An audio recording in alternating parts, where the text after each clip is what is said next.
हो कैसे? तैयार तो हम भी हैं। 3-3 दूल्हे। अब शादी छोड़ो, चलो सुहाग रात मनाते हैं। दीपक है! बचा दीपक! दीपक बचाओ! दीपक बचाओ नहीं, दीपक फंसाओ। वही तो बेच के गया तुमको हमें। अब पैसा वसूल करने दो, शोर मत मचाओ, समझी तुम? अबे पकड़ उसको, पकड़।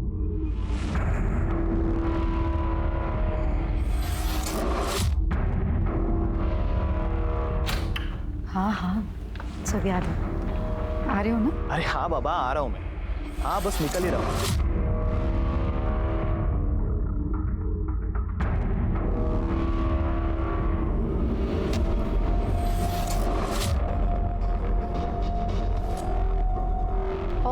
हीरोइन, सारा दिन ये पंखा साफ करना है, बाकी का काम तेरा बाप करेगा क्या? नहीं, बस हो ही गया। पैसे ले और सामान की लिस्ट। चल मार्केट जाके सामान लेके आ, और हाँ टाइम से आना वापस घर। कहाँ जा रहे हो तुम? चुपचाप ना अपने काम से काम रखा करो, समझ में आ गया? इतनी बार मना किया, टोका मत करो पीछे से, लेकिन आदत नहीं जाती।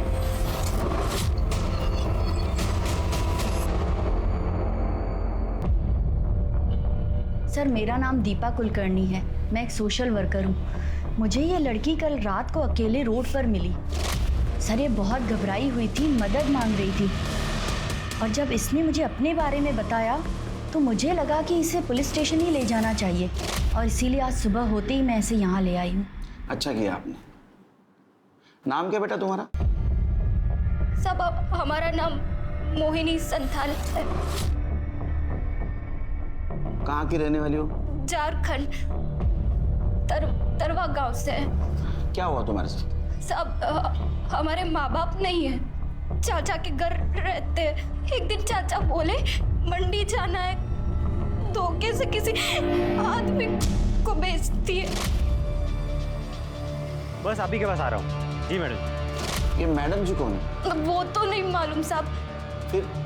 फिर एक जगह गाड़ी रोके और वो तीनों पेशाब करने के लिए उतर गए, और हमको मालूम नहीं था सब कहाँ जा रहे हैं। बस भागते रहे और शहर पहुंच गए, पर हमको बहुत डर था कि वो हमें पकड़ ना ले।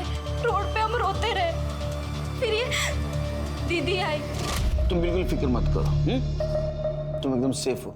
शिरके, मोहिनी को एनजीओ भेजने की तैयारी करो। त्रुप्ति, इसके चाचा के डिटेल्स, गांव के डिटेल्स सब ले लेना। ये दीदी के साथ जाओ।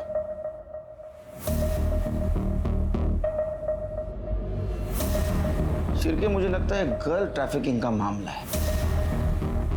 लेकिन मैडम जी कौन हो सकती है?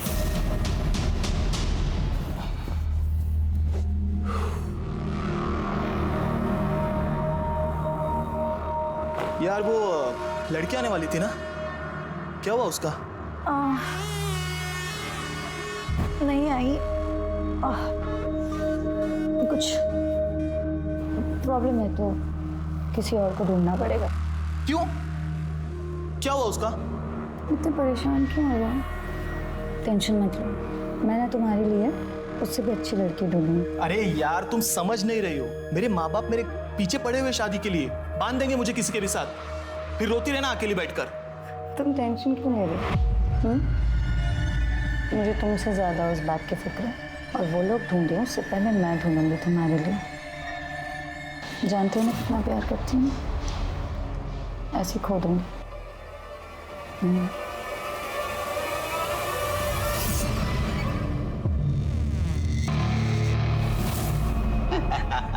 अबे 17 साल के नागपुर पहुंचते ही 1.5 लाख मिलेंगे इसके। नोट गिनने की तैयारी कर ले।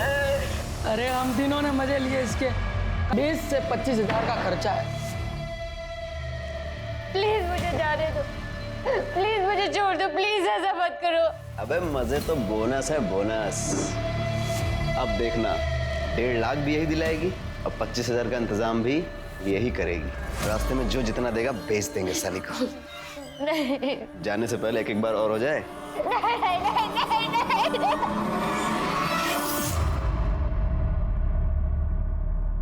साहब 2 दिन हो गए, हमारी बेटी नमिता की कोई खबर नहीं। कहाँ है, किस हाल में है, हमें कुछ पता नहीं। झूठ क्यों बोल रही हो? सच क्यों नहीं बताती सर को कि लड़की भाग गई है तुम्हारी? हमारी लड़की उस लफंगे दीपक के साथ भागी है। तुम्हें पूरा यकीन है ये उसी लड़के के साथ भागी? हाँ सर, पूरा यकीन है उस लड़के के साथ ही भागी है। लड़का 2 दिन से गायब है, अपने घर पे नहीं है। और हमें नहीं पता था सर कि ट्यूशन पढ़ने जा रही है, हमें लगता था, लेकिन उसका तो चक्कर चल रहा था। ये गुल खिला रही है ये पढ़ाई लिखाई के नाम पर। इसकी पढ़ाई लिखाई बंद। अब ये कॉलेज नहीं जाएगी, नहीं जाएगी ये कॉलेज। कोई भी लड़का ढूंढो इसके लिए और शादी करो। इस घर में ज्यादा नहीं देखनी है मुझे ये लड़की। अरे सुनिए तो सही। 17 साल में शादी, पता है ना गैर कानूनी है। हाँ सर, पता है कि गैर कानूनी है, पर गरीब आदमी करे तो करे क्या सर? सब लोग तू कर रहे थे। अब इज्जत जाए, इससे अच्छा तो आदमी जेल चला जाए। बहुत समझाया पर समझ नहीं रही थी वो। उस लड़के ने हद कर दी सर। एक दिन तो हमारे घर ही आ गया था। आशिकी का भूत था। ले हेलो, क्यों आया था? क्यों आया था? अंकल, मैं नमिता से प्यार करता हूँ अंकल, उससे शादी करना चाहता हूँ अंकल। छोड़ दे पापा। तेरी बारात में अर्थी निकालूंगा यहाँ से। पापा, अगर उसे कुछ हो गया ना, मैं अपनी जान दे दूंगी, आप देख लेना। साहब, प्यार से बात करना तो इन्होंने कभी सीखा ही नहीं। इतनी सख्ती दिखाई कि बेटी घर से ही भाग गई। मैं उसे प्यार से समझाऊंगी, बस एक बार ढूंढ दीजिए मेरी बेटी को। देखिए आप घबराइए नहीं, आप दीपक और नमिता की डिटेल्स नोट करवा दीजिए, हम उन्हें जल्द से जल्द ढूंढेंगे। समझे?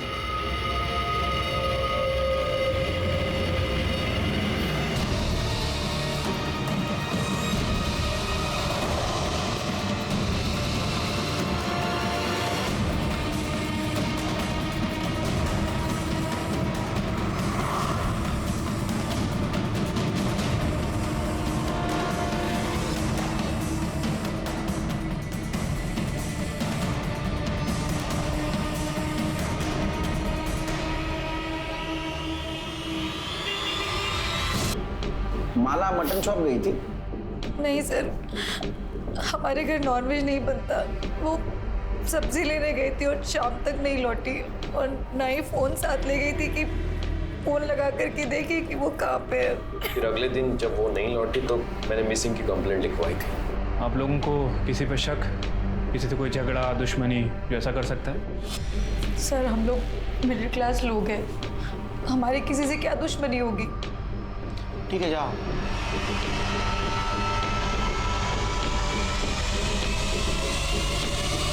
पूरा नाटक है सिर की। हाँ, ड्रामेबाज है एकदम। देखो ना, किसी ने नहीं पूछा बॉडी कब मिलेगी। कुछ झोल लग रहा है। एक काम करो, माला की डिटेल्स निकालो और एक कोंडे फैमिली की भी डिटेल्स निकालो।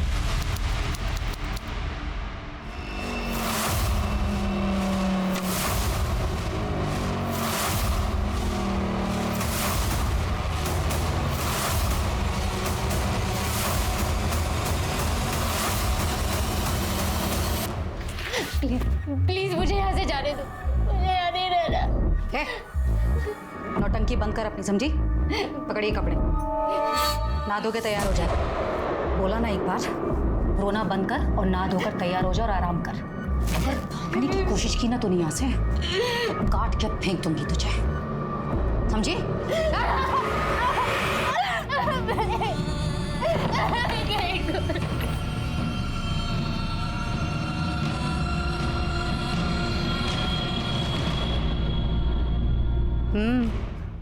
फोटो देखी? मैं आज ही आई बाबा को उसकी फोटो भेजता हूँ। देखना शादी के लिए फौरन हाँ कर देंगे। अरे लड़की सिर्फ 17 साल की है, नाबालिग है वो। पहले उसके एज प्रूफ के ना छोटे पेपर्स तैयार करने दे। शांति रख। ठीक है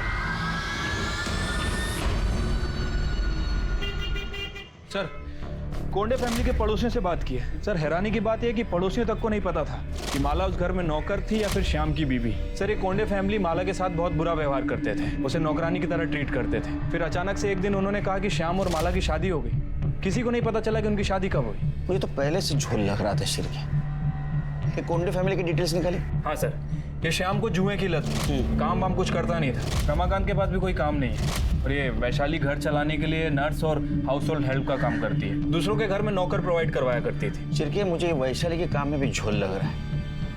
पता करो, ये नर्स और नौकर प्रोवाइड करने के नाम पे कुछ काले धंधे तो नहीं करती थी? सर, हमने पता किया, माला का बर्थ सर्टिफिकेट निकली है। तुम एक काम करो, उड़े ऑफिस से माला के फिंगरप्रिंट और फोटो के बेसिस पे उसके आधार कार्ड के डिटेल्स निकलवाओ। हो सकता है असली डिटेल्स मिले। सर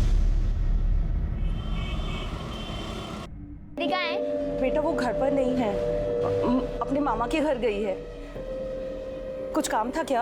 हाँ आंटी, मैं क्लास में फर्स्ट रैंक लाई हूँ ना, तो मुझे उनको थैंक यू बोलना था। पर मम्मी वो तो घर पर ही नहीं है। कोई बात नहीं बेटा, तो आंटी को दे दे, आंटी नमिता दीदी को दे देगी। देखिएगा नमिता बहुत अच्छी टीचर बनेगी, उसकी तो जिंदगी सफल हो गई। चलिए हम निकलते हैं।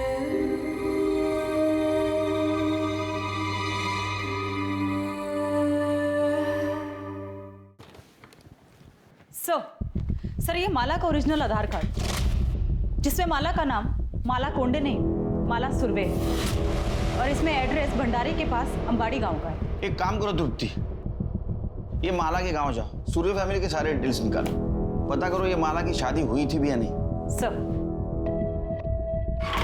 सर माला की पीएम रिपोर्ट। सर रिपोर्ट के हिसाब से उसकी मौत 7 सितंबर की शाम 4 बजे से 6 बजे के बीच में हुई है। बहुत ज़्यादा सेक्स करने की वजह से खून बहना, बॉडी को सही न्यूट्रिशन ना मिलना, थकान, मतलब कुपोषण की वजह से उसकी मौत हुई है। सर साथ ही साथ उसकी बॉडी पर सिगरेट के जलाने के निशान भी हैं, नाखून के खरोच के निशान भी और काटने के निशान भी हैं, और बॉडी पर 3 अलग अलग लोगों के सीमेन सैंपल भी मिले। शिरके इंसान ने हैवान इतनी छोटी सी उम्र में उसके साथ जबरदस्ती की, कई सारे लोगों ने सिगरेट के चटके दे, काटा, उसको खरोचा, हो सकता है उसके साथ गैंगरेप भी किया होगा और इसके वजह से उसका खून बहा और मर गई। हो सकता है सर। वैसे ये कोंडे फैमिली के बारे में जो इन्फॉर्मेशन मिली है उसे भी झुठलाया नहीं जा सकता सर, क्योंकि थकान, बॉडी को सही न्यूट्रिशन ना मिलना, कुपोषण, ये भी मौत का एक कारण है। चिरके हमें इन्फॉर्मेशन नहीं, सबूत चाहिए। हमें पता करना होगा ये शाम की शादी हुई थी भी या नहीं, और ये भी पता कर दे ये कोंडे फैमिली सच बोल रही है झूठ। और एक चीज पता करनी हो, ये श्याम और रमाकांत का डीएनए हमें बॉडी पे जो सीमेंट्स मिले उससे मैच होता है या नहीं। अरे देवा, देख बोला था ना मैंने, ये माला ना सिर्फ शक्ल से भोली दिखती है लेकिन है नहीं। साहब मुझे पक्का मालूम था, ये माला ना बाहर जाके 10 जगह मुंह मारती है। अरे ये उसका पति है। अरे जब भी छूने जाता ना उसको तो काटने दौड़ती थी वो। बहुत लेता था ना उसकी साइड, बोलती रह गई मैं तुझे। अरे धोखा दे रही थी वो तुझे। सर मैं उससे बहुत प्यार करता था, वो जब खो गई थी तब पूरे मार्केट में उसे ढूंढने गया था। पुलिस स्टेशन में रिपोर्ट लिखवाई थी मैंने। तुम्हारी शादी हो गई थी ना, तो रजिस्ट्रेशन भी हुआ होगा, मैरिज सर्टिफिकेट है? साहब शादी 2 महीने पहले हुई थी, अब सर्टिफिकेट ये रजिस्टर करवाते तब तक तो माला ही चली गई। अच्छा शादी की फोटो दिखा दीजिए। हाँ सब शादी तो इतनी धूमधाम से हुई नहीं थी, बस घर वालों के सामने घर में हो गई थी, और उसके बाद फोटो भी खींचा था तो फोन से ही खींचा था, और इसके हाथ से फिर गलती से फोन पानी में गिर गया, चालू नहीं हो रहा था, फिर फोन फेंक दिया। बहुत प्रॉब्लम है आपके लाइफ में, तो आपके पास कुछ प्रूफ नहीं था इसलिए तुम लोगों ने उसका बर्थ सर्टिफिकेट डुप्लीकेट बनवाया। हालांकि उसके आधार कार्ड के ऊपर उसके घर का एड्रेस भंडारा का था। क्या आधार कार्ड? उसके पास आधार कार्ड भी था, लेकिन हम लोगों को तो खाली बर्थ सर्टिफिकेट मालूम है, और वो तो अनाथ है ये पता था। पर बाप रे, अनाथ भी हो गई? कहाँ मिली आपको? वो ऑफिस आई थी मेरे।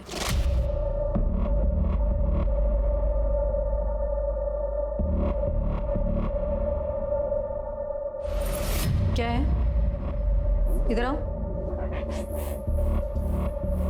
दीदी मेरा नाम है माला, मैं अनाथ हूँ, मेरा कोई नहीं है। कोई काम मिल जाता तो। पढ़ी लिखी हो? ज़्यादा पढ़ी लिखी तो नहीं हूँ, पर झाड़ू पोछा कर सकती हूँ। ठीक है, आईडी में कुछ आधार कार्ड वगैरह कुछ है? फिर मैं देखती हूँ। आधार कार्ड तो नहीं है, पर हाँ जन्म प्रमाण पत्र है। ठीक है, मैं देख लेती हूँ, कुछ होता है तो मैं बताऊँ।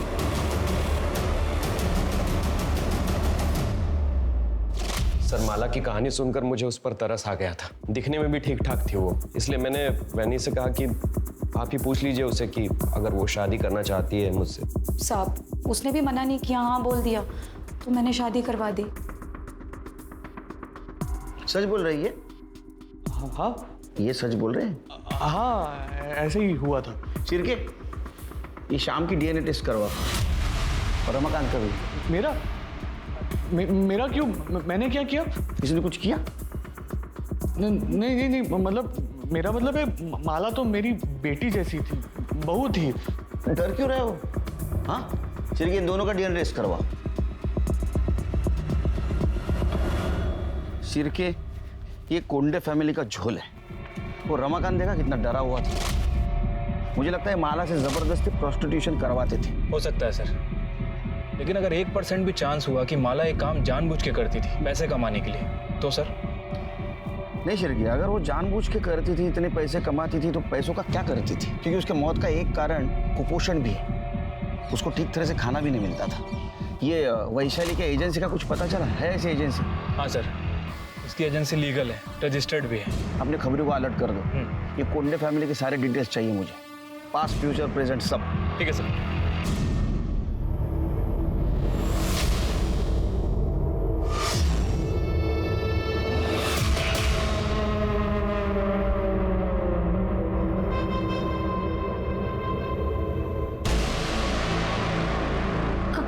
कौन हो तुम?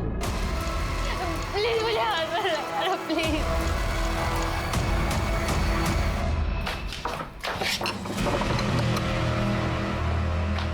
मना किया था ना, बोला था ना दूर रहने के लिए। अरे पर क्यों? मेरी होने वाली बीवी हो यार। मुझे भी पता है कि होने वाली बीवी है तुम्हारी, हुई नहीं है। लेकिन तुम्हें भी अच्छी तरह पता होना चाहिए कि माला की मौत के बाद ना हम कितनी बड़ी मुश्किल में फंस चुके हैं। अरे पुलिस को शक हो गया है, दिन रात सवाल कर रही, जीना हराम कर रखा है हमारा, और उसके बाद तुम ये थोड़े टाइम दूर रहो इससे। अरे मेरे माँ बाबा मेरी शादी का सेहरा लेकर खड़े, करा देंगे मेरी शादी किसी के साथ, फिर हमारे बीच जो कुछ भी है ना सब भूल जाना।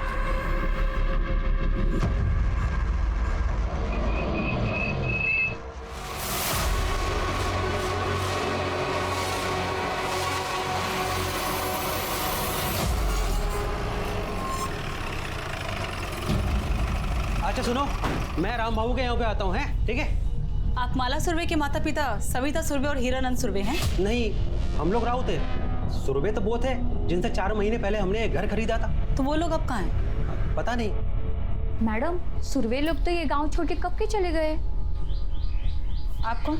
मैडम, मैं सुशीला, उनकी पड़ोसन। वो लोग बहुत कमीने थे। अपने बेटे मकरंद की शादी में खर्चा करने के लिए बेचारी माला को बेच दिया, और जब बिरादर में थू होने लगी तो ये घर बेचा और भाग गए। इसे पहचानती हो? हाँ, यही तो है माला। इसे कैसे नहीं पहचानूंगी? बचपन से देखा है मैंने इसको। तो सुरवे फैमिली कहाँ पे है? उनके बारे में कुछ जानती हो? माँ बाप सर, घर बेचकर जाने के बाद माला के माता पिता को किसी ने गांव में नहीं देखा। मकरंद का भी यही कहना है कि वो अपने आखिरी दिनों में हरिद्वार चले गए। हरिद्वार पुण्य कमाने ने पाप धोने गए होंगे। सर, मकरंद का कहना है कि उसकी शादी के बाद से ही वो चले गए, और उसके बाद उसके साथ भी उसकी कोई बातचीत नहीं। सर, माला की बॉडी पे जो 3 लोगों के सीमेन मिले थे, उसकी डीएनए रिपोर्ट आ गई सर। उनमें से एक का डीएनए श्याम के डीएनए से मैच करता है। और दूसरे 2 रमाकांत की डीएनए रिपोर्ट? सर, रमाकांत का डीएनए सीमेन से मैच नहीं कर रहा है। मतलब कोंडे फैमिली माला के बारे में जो बोल रही थी वो सच हो सकता है, या ये भी हो सकता है कि उसके साथ किसी ने जबरदस्ती की या रेप। सर, दिल्ली से एक लड़की की पूछताछ आई है। कुछ दिन पहले वो अपने बॉयफ्रेंड के साथ घर से भाग गई थी। वो लड़की नागपुर में दिखाई दी। उसका नाम है नमिता सिंह। ये फोटो, और उसकी उम्र 17 साल। शिरके, इसका लुकआउट नोटिस जारी करो। हो सकता है इसके बारे में किसी के पास इंफॉर्मेशन हो। ठीक है सर। माला कोंडे उस माला सुरवे मर्डर केस सुलझने की बजाय उलझता ही जा रहा है। पुलिस ने माला का बैकग्राउंड तो चेक किया है, लेकिन कत्ल के मकसद को लेकर पुख्ता तौर पर कोई बयान देने से बच रही है। पोस्टमार्टम रिपोर्ट में एक्सेसिव सेक्स और टॉर्चर की बात कही गई है, रेप नहीं आया। तो क्या रेप इसलिए नहीं आया क्योंकि माला के अंदर रेप से स्ट्रगल करने की न तो ताकत बची थी और न ही जान? क्या वाकई माला देह व्यापार में शामिल थी और यही उसकी मौत की वजह बनी? अगर हाँ, तो फिर कातिल कौन है? उसका पति, ससुराल वाले, ये बाहर का कोई शख्स? माला के माँ बाप ने उसे किसके हाथों बेचा था? और क्या माला के कत्ल में उसके माँ बाप का हाथ भी शामिल हो सकता है?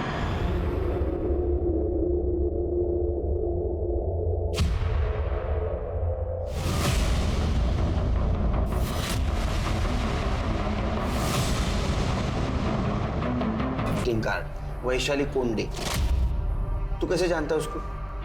ये सच बोल, तेरी हालत देख। मैडम के पास कमीशन के लिए काम करता था साहब। एजेंट था ना। किस चीज का एजेंट था तू? साहब वो मेड और नर्स के लिए लड़की ला कर देता था मैडम जी को। सिर के सुना क्या मैडम जी? तो ये वैशाली मैडम जी, और तू उसको नर्स और मेड के नाम पे जो लड़कियां ला के देता था नाबालिग, हाँ, वो दूसरे धंधे के लिए ना? नहीं साहब, मैं ऐसा कुछ नहीं करता साहब। सिर के ये सब निकालो, इसकी पट्टी विट्टी निकाल, दूसरा हाथ तोड़ो और लेके चलो उसको। अरे नहीं, बोलता हूँ साहब, बोलता हूँ। मैं मैडम जी को धंधे के लिए लड़की सप्लाई करता था साहब। पिछले 2 साल से मैं कर रहा है साहब। ये मोहिनी संथाल को भी तू ही लेके जा रहा था ना मैडम जी को बेचने के लिए? साहब लेके जाने वाला था साहब, लेकिन वो नागपुर आने से पहले गाड़ी से उतर के भाग गई। और माला? साहब माला को भी बेचने के लिए लाया था, लेकिन वो मोहिनी से बहुत पहले आई थी साहब। लेकिन शाम का उसके ऊपर दिल आ गया, तो फिर मैडम जी ने घर काम करने के लिए, और शाम कम थी और कमज़ोर भी थी साहब, और एक के बाद एक उसके ऊपर सब जबरदस्ती कर रहे थे, तो उसमें उसका खून भी बह गया साहब। वो सब वो उसमें ही मर गई साहब। फिर साहब वो मैडम जी ने मेरे को बोला कि उसको ठिकाने लगाना है। मैं उसको मटन चौक के जब फेंक दिया साहब। माला के बाद नमिता आ गई साहब। उसको उसके बॉयफ्रेंड ने प्यार के झांसे में घर से भगा के लेके आया था साहब, बेचने के लिए। यही थी? हाँ साहब, वो मैडम जी इसको विकास को खुश करने के लिए रखा था, लेकिन इससे पहले विकास को कुछ करता उसने देखा कि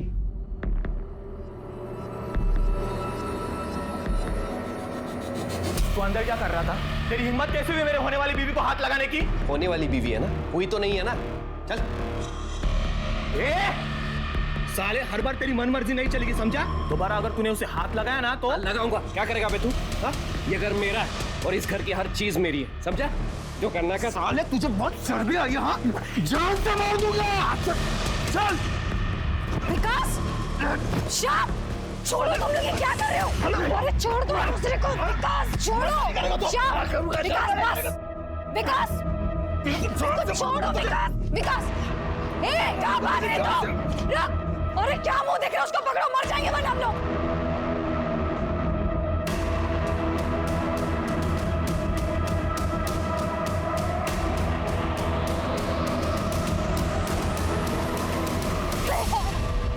भैया प्लीज बचा लो भैया।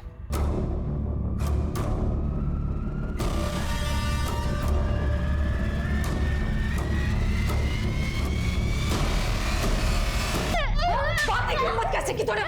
वैशाली क्या कर रही हो तुम? जान से मार डालोगे क्या इसे? इसे अगर कुछ हो गया तो मैं शादी किससे करूंगा? इससे तू नहीं, मैं शादी करूंगा। बस। दामोदर, चल निकाल सिक्का। आज ही फैसला करूंगी इसकी शादी का। अगर हेड आया तो श्याम की, और अगर टेल आया तो विकास की। ये ऐसे कैसे बोल रही हो तुम? मुंह खोला ना दोबारा तो उठा के सीधा श्याम को दे दूंगी। दामोदर,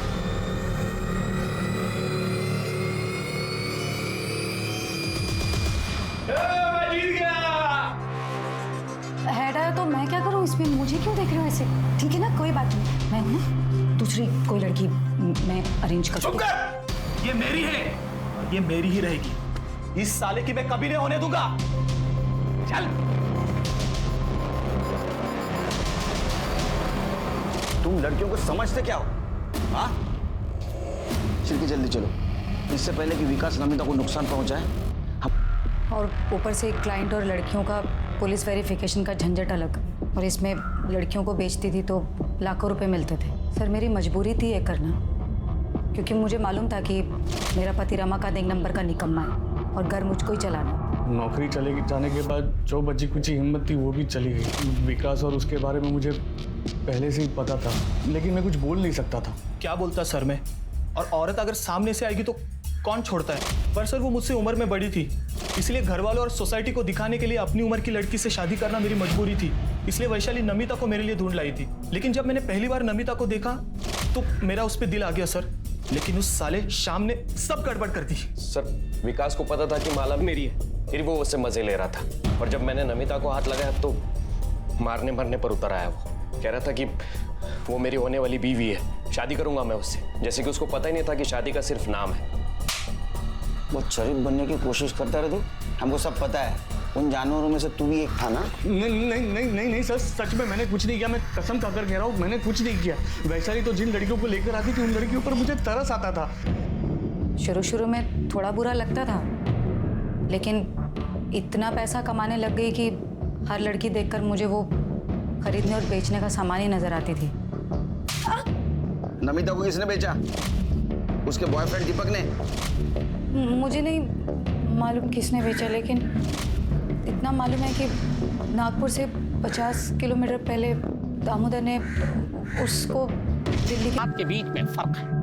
ये नतीजा बेटे और बेटियों में फर्क का है। यही वजह है कि बहुत सारी जगहों पर बेटियों को पैदा होते ही मार दिया जाता है। हरियाणा से ये चलन शुरू हुआ, लेकिन कई राज्यों में अब ये चलन बढ़ गया है। अगर ये चलन ऐसे ही चलता रहा तो न सिर्फ ये देश के लिए घातक होगा, बल्कि लड़के और लड़कियों के बीच जो फर्क है उसका फासला और भी बढ़ेगा। सर, माला की बॉडी पर बाकी जिन 2 आदमियों के सीमेंट मिले थे, उनका डीएनए विकास और दामोदर से मैच करता है। वो तो होना ही था शेर की, क्योंकि दोनों ने कन्फ्यूज भी कर लिया था ना, माला के साथ उन्होंने रेप किया है। सर हॉस्पिटल से फोन आया था, कल रात दामोदर की हॉस्पिटल में मौत हो गई। शेर की, दामोदर का जिस जगह एक्सीडेंट हुआ वहाँ सीसीटीवी के देखो। ठीक है सर एक और बात, नमिता की बॉडी के पास जो नाखून मिला है, डीएनए रिपोर्ट से पता चला है कि वो नाखून किसी औरत का नहीं बल्कि वो आदमी का है। हो सकता है सर, बहुत सारे आदमी लोग अपनी छोटी उंगली का नाखून बढ़ा के रखते हैं, उसमें नेल पेंट वगैरह लगाते हैं। इसका मतलब शेर के उस कमरे में श्याम और विकास के अलावा तीसरा आदमी भी था जिसने नमिता का मर्डर किया। शेर के एक काम करो, एक कोंडे हाउस के आसपास जितने भी मोबाइल टावर्स हैं वहां से पता करो कि उस एरिया में उस वक्त कितने मोबाइल एक्टिव थे, और ये दामोदर का जिस बार के बाहर एक्सीडेंट हुआ वहां का भी मोबाइल डाटा रिकवर करवाओ। सर, हमने कोंडे हाउस दोबारा सर्च किया। जिस कमरे में नमिता की लाश मिली थी उस कमरे के बाहर ये ब्रेसलेट मिला।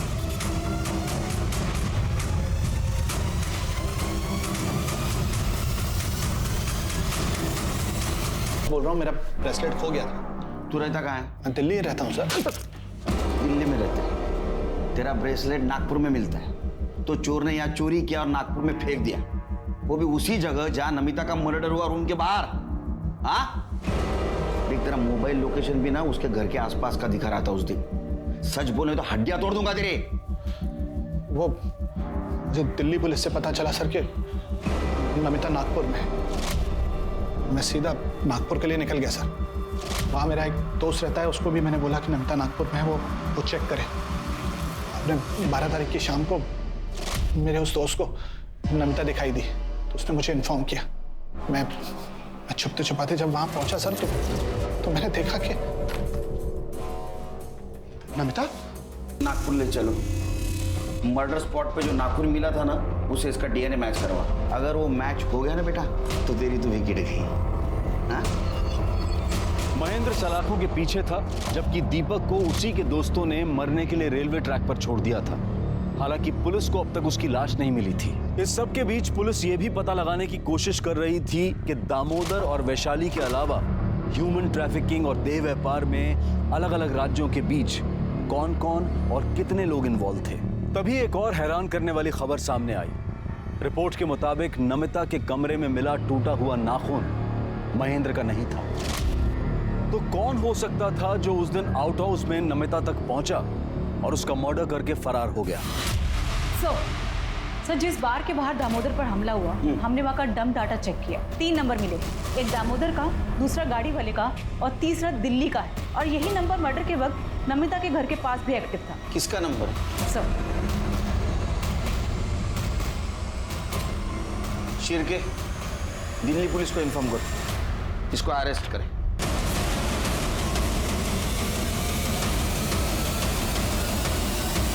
नमिता को बेच के तेरा मन नहीं भरा तो उसको मारने पहुंचा और मार भी दिया। नहीं साहब, ये जो नाखून टूटा है ना, ये मर्डर स्पॉट पे मिला है हमको, समझा? सच बोल। साहब, नमिता को हम नहीं बेचे साहब, हम तो उसको बहुत प्यार करते थे। अरे जिंदगी थी वो हमारी, लेकिन हमसे एक गलती हुई साहब कि वो मुकेश जैसी दोस्त पे हम विश्वास कर लिया और उससे मदद मांगे साहब। जिस दिन हमारी शादी नमिता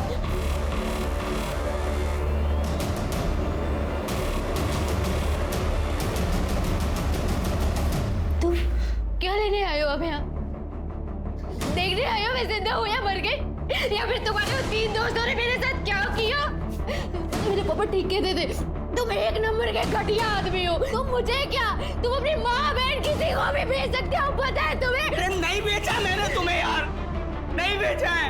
तुमने सिर्फ मुझे नहीं, मेरे जैसे पता नहीं कितनी मासूम लड़कियों साहब, सभ्यता की शुरुआत से लेकर आज तक प्रोस्टिट्यूशन और ह्यूमन ट्रैफिकिंग चलती आ रही। इसका मतलब यह हुआ कि बेशक हमने चाहे जितनी भी तरक्की कर ली हो, लेकिन औरतों के बारे में हमारी सोच नहीं बदली।